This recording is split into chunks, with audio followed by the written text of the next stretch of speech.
Segundo bloque de debates por Canal U. El gobierno anunció hace poquito la política monetaria con el nuevo presidente del Banco Central, diciendo que se van a aspirar pesos de la economía. ¿De dónde van a salir esos pesos para que la aspiradora chupe? Bueno, es lo que vamos a tratar de entender o saber. El programa Brotes Verdes de Alejandro Berkovich de C5N trataba de explicarlo. A ver, ¿de dónde salen esos pesos que se tienen que aspirar para frenar la inflación? Lo vemos y lo discutimos. ¿De dónde aspira el Banco Central esos pesos? Es lo que, si te fijas, casi nadie dice.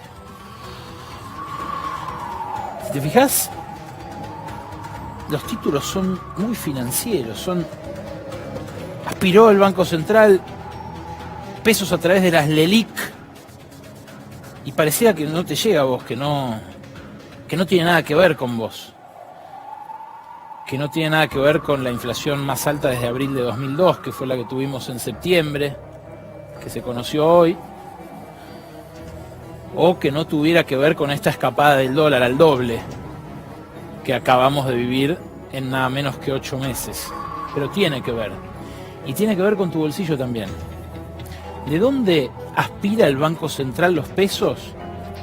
De tu bolsillo. Sí. Aunque no seas estatal, aunque no uses la educación pública, aunque no uses la salud pública, aunque no uses ningún servicio del Estado y no te vayan a ajustar a vos concretamente, igual los aspira de tu bolsillo el Banco Central. ¿De dónde saca la aspiradora, Mario? La metáfora, bueno. Bueno, este es vale. un poco lo que yo explicaba al comienzo del programa. Digamos, la falta de visión en si existe un programa económico. Yo creo que existe un programa económico. Que era de devastación. ¿Crees que no hay errores, digamos? No, que hay un programa económico pensado. Yo lo vengo denunciando sistemáticamente a través de mi blog, todas las maniobras que han hecho los grupos económicos con información privilegiada. En la última corrida cambiaria, el JP Morgan, de la cual muchos de los actuales ministros, incluso el ministro de Economía, ha sido funcionario y gerente, y sacó 5.000 millones de dólares cuando estaba a 20 pesos. Y sabían que se disparaba. ¿Por qué? Te lo explico rápidamente. Y didácticamente. Y tratando que la gente lo entienda. Es muy bien el informe que dice que el gobierno trata de aspirar pesos. ¿Por qué? ¿Por qué trata de aspirar pesos? Porque dice que la cantidad de pesos que hay en los bolsillos de la gente es lo que generaba inflación. Y es porque esa plata que tenía en los bolsillos dice que era ficticia, que era emisión monetaria de más del Banco Central. Y eso es lo que producía el déficit fiscal. Déficit fiscal, como lo explicaba acá el colega de la Voz del Interior, es un poco eso. Entonces yo parto de ese diagnóstico. Hay que chupar peso de la economía. Chupar peso de la economía significa sacarle plata a los asalariados. ¿Cómo se la sacas? Y se la saca vía dos instrumentos. Uno, devaluación, la otra endeudamiento. De la siguiente manera. La primera parte del plan para sacar esos pesos fue a los inversores, entre comillas, porque de inversores no tenían nada, eran fondos bastante volátiles. Acá tuvo el grupo BlackRock, Templeton, que son casi fondos buitres a nivel internacional, junto con Deutsche Bank. Los teóricos inversores que iban a venir a poner la plata para producir en Argentina. Vinieron. ¿Cuál fue el instrumento que le proporcionó de inversión el gobierno a través del Banco Central? Las famosas LEBAC, las letras del Banco Central, sí, que empezaron con una tasa cuando la inflación estaba aproximadamente en los 20 puntos, con una tasa del 25%, es decir, con una spread de un 5% de ganancia y un dólar a unos 15 pesos. Esto empezó a generar todo un negocio financiero, que me llevaría un programa a explicarlo, pero que llegó a generar 1.200.000 pesos de LEBAC. ¿Qué es esto? De deuda del Banco Central. Cada vez que emite el Banco Central, o emite para el consumo, para el déficit fiscal, o emite para endeudarse. ¿Se En entiende? este caso emitía prendedor. Prendedor, mediante las LEVAC. Esto llegó a 1.200.000 pesos. Ese billón era equivalente en ese momento... Ese millón de millones. Sí, 1 billón de millones. Era equivalente a la base monetaria, a toda la base monetaria. A todo el Es dinero, decir, cuando decís a la base todo monetaria, todo el dinero que estaba circulando. que está circulando y que estaba en los bancos. Una Bien. locura. Ahí es cuando se produce la primer corrida, la de abril, y en donde estos fondos dicen, este modelo es frágil, porque es imposible sostener este modelo. Entonces, ¿cuál es la solución que dan? Subamos la tasa de interés, la subieron al 40%. ¿Qué pasó?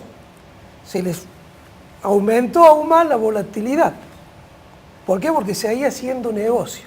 ¿Por qué? Porque hay un segundo eslabón en esto, que es el dólar. Nosotros tenemos una economía totalmente dolarizada, donde los precios están en dólares desde la década del 90. Una propiedad, un auto, los insumos y las importaciones, básicamente de los productos que producen las pymes, acá son netamente dependientes. Hablan del sector automotriz como sector dinámico. El sector automotriz deficitario en términos de comercio exterior, porque Argentina producía en su mejor época, hace unos 6 años, el 40% eran componentes nacionales, pero el 60% eran componentes importados. Ahora volvete a cómo se me mete la aspiradora en el bolsillo. Entonces, ¿qué pasó? ¿Qué pasó con los dólares? Con la cotización. Ahí donde comenzaron a hacer su gran negocio los grandes fondos. Los grandes fondos. ¿Por qué? Porque obtenían un crédito muy barato que lo transformaban en dólares, cuando el dólar estaba relativamente bajo. Cuando deja de ser negocio las liquid, este 1.200.000 pesos, y hay que responderle, ahí es donde se produce la disparada del dólar. La medida lógica que tiene hecho el gobierno aplicó una medida restrictiva o de tipo de control de tipo de cambio, no la hizo. Recién ahora hay un sistema de flotación, tipo de flotación sucia, como llamamos los economistas, pero que no está dando resultado, ni va a dar resultado, porque ya están metidos en un grado de endeudamiento interno y externo que es muy difícil salir. La salida que le quedan serían dos. Una, un default, que nosotros lo vemos como probable, puede ser interno, lo cual sería gravísimo porque sería volver a la época de Herman González o de Cavallo, o bien un default externo, digamos, producto de la deuda externa. ¿Cómo afecta esto en el bolsillo de la gente?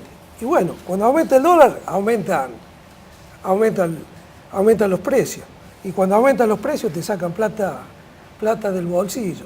A su vez, todas las paritarias han cerrado por debajo de la inflación. No hay paritaria que pueda seguir la inflación.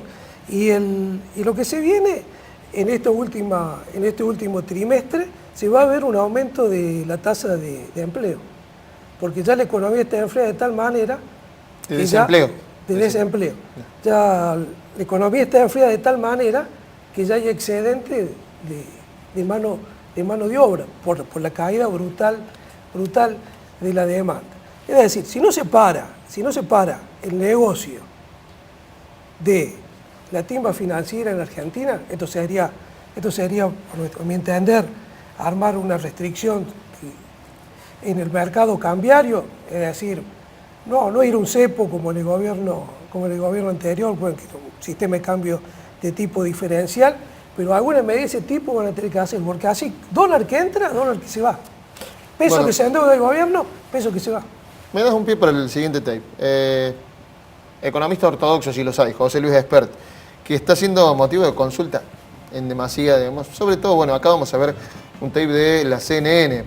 En algún momento se habló, vos tirabas algunas soluciones, y otra de las que fue globo de ensayo, en algún momento se habló de una dolarización, o posible dolarización de la economía. Vamos a ver qué decía el economista. Para dolarizar hacen falta dólares y Argentina tiene defecto de dólares. A la Argentina le faltan dólares, así que por lo tanto dolarizar no es una opción realista. Pensemos que para cerrar sus cuentas el gobierno acaba de recibir del Fondo Monetario Internacional 50.000 millones de dólares para que el presidente Macri tenga sus cuentas fiscales más o menos ordenadas hasta fin de su primer mandato. Así que no es una opción. La segunda reflexión es que los problemas de Argentina son de índole real, no son de índole monetario. O en todo caso, si tiene problemas monetarios Argentina es como consecuencia de problemas de tipo real. Por ejemplo, una economía que no para de cerrarse el comercio, no para de repetirse en la sustitución de importaciones, un Estado gigantesco que devora impuestos a los argentinos con déficits fiscales, por si fuera poco, que generan crisis cada tanto, un sistema laboral de la época del fascismo italiano.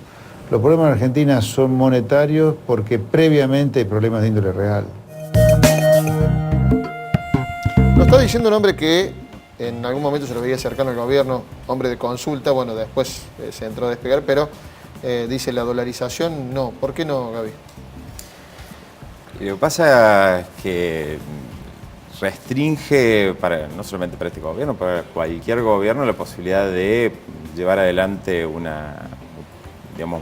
plan de política económica. Dependés de lo que suceda con esa moneda en el país de origen, en este caso con Pero en este Estados caso Unidos. que el gobierno está siguiendo una maqueta diseñada por el Fondo Monetario, incluso lo han admitido ellos, sería de tanta dependencia, más allá de la soberanía monetaria de la que estamos hablando. ¿Fue un globo de ensayo? ¿Cómo lo viste esto? Bueno, en ese sentido, si querés, coincido con Esper, Argentina, uno de los problemas que no tiene... No te quería hacer coincidir con No, Esper. pero uno no coincido o deja de coincidir con gente en función de quién sea, sino por ahí de conceptos que plantean. Y a ver, él recordaba algo que lo hablábamos, incluso estaba planteado en el primer informe que vimos, el de la BBC, de esta falta de dólares que suele tener nuestro país, a pesar de que tiene potenciales productivos muy, muy importantes y tiene potencialidades de vender e incluso también de exportar mucho al mundo, no solamente el campo, sino también el complejo industrial que tenemos. El problema es qué pasa después con los dólares. Recién nuestro amigo economista aquí planteaba que lo que está sucediendo es que más allá de los dólares que produzca la economía o de los dólares que vengan de afuera, esos dólares después terminan fugándose básicamente por grandes jugadores y operadores del sistema financiero y no terminan insertándose en la economía para reproducirla a través de programas de aliento a la producción, ya sea primaria o industrial y demás. Por eso, ir hacia un esquema de la economía dolarizada me parece que nos dejaría con una economía tan chiquita como la que tenemos hoy y sin posibilidades de pensar en posibilidades de crecimiento.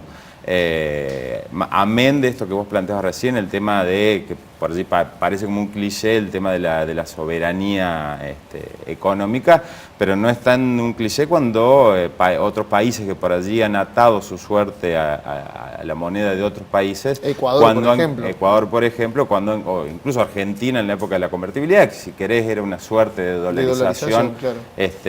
Más al uso nuestro. Terminó siendo en algún momento un salvavidas en una primera instancia, pero después se transformó en un salvavidas de plomo.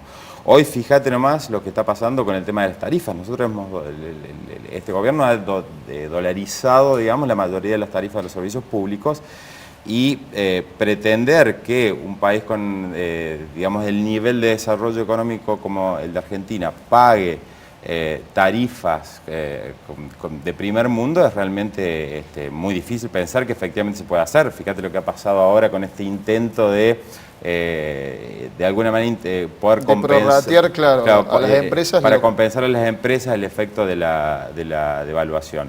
Aparte, teniendo en cuenta que Argentina, por ejemplo, produce energía, ¿sí? Y cuando la produce acá en el país no la produce con costos en dólares, sino que los produce en parte con costos en pesos. A ver, los operarios, por ejemplo, que trabajan en YPF en el sur del país, esos operarios no cobran en dólares, cobran en pesos. Entonces, cualquier empresa que produzca energía en Argentina tiene parte de sus costos en dólares. A lo mejor importa una máquina desde el exterior para poder hacer un pozo petrolero o de extracción de gas, pero a todos sus operarios les pagan pesos. me parece que, digamos, es un grave error plantear que digamos, el grueso de las tarifas de servicios públicos estén dolarizadas cuando los costos de producir esa energía no están todos dolarizados. Y me parece que el problema que estamos viendo hoy con las tarifas de servicios públicos dolarizadas es lo que puede llegar a pasar en toda la economía si se avanza hacia un esquema de dolarización total, que me parece que más allá de lo que uno quiera o no quiera, de lo que explicite o no explicite el gobierno, de a poco vamos yendo hacia allí. Hoy las principales variables de la economía argentina están prácticamente dominadas por lo que pase o deje de pasar con la cotización del dólar. Vanessa, ¿cómo lo ves? Digo, ¿cómo cayó en el sector? Porque digo, en el sector productivo también, digamos, se vio con cierto susto este globo de ensayo o este anuncio de una posible dolarización o vuelta a la convertibilidad. Y bueno, hoy por hoy el precio de los alimentos también está dolarizado. Uno de los principales alimentos, el aceite, un commodity internacional, fluctúa. Es la primera lista actualizada después de un movimiento del dólar. La lista en 24 horas que cae actualizada es la de los aceites. Y también al aceite se le fue retirando un subsidio que tenía por parte del gobierno nacional. Eso se fue retirando poco a poco. Al año anterior ya estaba casi completamente retirado. Entonces hoy por hoy cada movimiento que sufre el dólar a partir de abril, que comienza la devaluación de nuestro peso, todo movimiento en el dólar ha parado en el precio de los alimentos. Eso es de forma automática. Estamos hablando de los commodities, que son aceite, harina, y de ahí en más impactado en todo lo que es nuestra economía. Nosotros hicimos un estudio en nuestra entidad, en nuestro departamento de estadísticas hace un tiempo, sobre la leche. La leche, cuando lo hicimos, era la segunda más cara a nivel mundial, comparando en 36 países, solamente superado por Canadá, pero bueno, el nivel de estándar y de los ingresos de Canadá dista a lo que es la Argentina. Entonces, por eso estamos hablando de lo difícil que está para todos los que consumimos los alimentos, el precio, todo el traslado, todo ha impactado en los alimentos. Desde mayo, en mayo ya a ver, ¿cómo explicas, digamos, que la leche en un país como este sea la segunda más cara del mundo? Bueno, es que esa es la razón. Hoy por hoy, acá alimento no hay... primario necesario si los hay. Me pasa que no hay políticas de robustecer a todo lo que es la faceta. Estamos hablando de nuestras economías regionales totalmente deprimidas. Hoy por hoy no es el tambero el que se está llevando todo el beneficio. Estamos hablando de que están perjudicados tanto el sistema de producción como el consumidor final. Realmente, y estamos hablando de la leche como de todos los productos. Todas nuestras economías regionales están resentidas, obviamente, a este momento, con pérdidas de empleo, con pérdidas de productividad. Realmente estamos en una coyuntura muy difícil. Pero bueno, cuando todas las variables económicas que se han referido, tanto el economista como en la mirada de Gabriel, realmente todo se impacta en lo que es canasta básica alimentaria. Y esta es la faceta donde hay. Acá al gobierno le falta esta mirada de integración. Hablamos de una herramienta... Sí, no hay sensibilidad porque digo, pega en el consumo en la base alimentaria y en el sector más frágil. Totalmente, estamos hablando de alimentos irreemplazables. No, la leche no la podemos reemplazar con nada.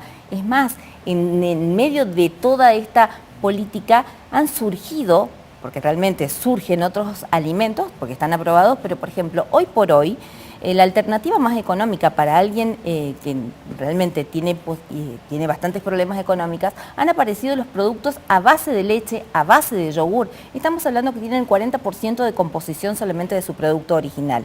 Y esto es grave. Estamos hablando, está afectando la nutrición de los que menos posibilidades tienen de adquirir estos alimentos. ¿Por qué? Por supuesto, estos productos son más económicos, pero acá también hay estrategias comerciales. Es acá donde el gobierno no ha establecido políticas en ponerse a trabajar directamente sobre proveedores, sobre productores, al menos en una canasta básica alimentaria. La herramienta de precios cuidados es una herramienta que llega a muy pocos. Claro. Estamos hablando que está presente pero no desde el inicio, no ahora actualizada, sino desde el inicio del programa, porque ahí hay una clara política de decir, bueno, me junto a hablar con algunos y establezco este listado de precios y de productos. Pero esos productos no llegan al común denominador, no estamos hablando de ampliar y de hacer un consenso verdadero como para darles opciones y opciones reales. Estamos hablando de alimento. Y acá es donde todos estamos sufriendo este gran golpe y este gran colectazo de los incrementos. Lo que vos planteabas esto acá, de que realmente parece una locura que en un país de los principales productores de leche o de aceite, como el ejemplo que daba Vanessa, salga más caro este producto que en otros países que no son productores de este tipo de artículos, es realmente una locura. Lo que pasa es que me parece que teniendo en cuenta un poco una concepción ideológica que atraviesa, digamos, al actual gobierno, bueno, el Estado se ha retirado de cualquier tipo de regulación en materia económica y en esa retirada, bueno, facilita que, por ejemplo, un productor, incluso, digamos, con la mejor de la fe, si es productor de aceite, obviamente va a intentar vender ese aceite a quien mejor le pague, y si le están pagando mejor en el exterior, lo más probable es que lo venda en el exterior, y en todo caso, si le piden que lo venda al mercado interno, le va a pedir el mismo precio que al que puede conseguir en el exterior. Lo que pasa es que allí hace falta Estado, un gobierno que plantee, por ejemplo, algún mecanismo de cupos de exportación para justamente permitir que el mercado doméstico, que está hoy deprimido, que tiene menor capacidad adquisitiva, logre llegar a ese tipo de productos no pagándolos al mismo precio que lo puede pagar a lo mejor un consumidor europeo, norteamericano o asiático. Me parece que hay una corrida del Estado hoy, de la economía, que está favoreciendo este tipo de cosas. Me tengo que ir a una nueva pausa, pero ya volvemos y seguimos hablando sobre los temas económicos de la vida cotidiana. Estamos en Debates, ya venimos.